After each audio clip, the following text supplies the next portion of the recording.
17 মাস পর ব্রাজিল দলে Neymar. Brazil 2026 বিশ্বকাপ বাছাইয়ের দুটি ম্যাচ খেলবে কলম্বিয়া ও আর্জেন্টিনার বিপক্ষে। দুই ম্যাচের জন্য ব্রাজিল দলে ডাক পেয়েছেন ব্রাজিলের সর্বোচ্চ গোলদাতা নেইমার জুনিয়র। প্রায় 17 মাস পর ডাক পেলেন 33 বছর বয়সী এই তারকা। নেইমার চোটে পড়ার আগে ব্রাজিল জাতীয় দলে খেলেছিলেন 2023 সালের অক্টোবর মাসে। সে সময় বাঁ পায়ের চোটে ছিটকে গিয়েছিলেন সান্তোসের এই তারকা।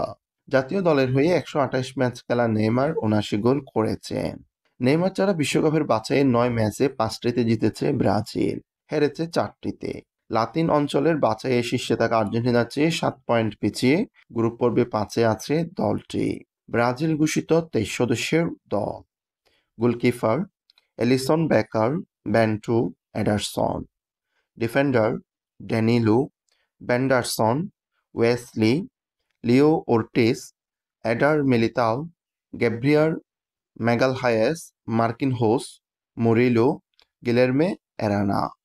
Midfielder Andre, Bruno Guimaraes, Gerson, Matheus Cunha, Neymar, Lucas Paqueta, স্থাভো।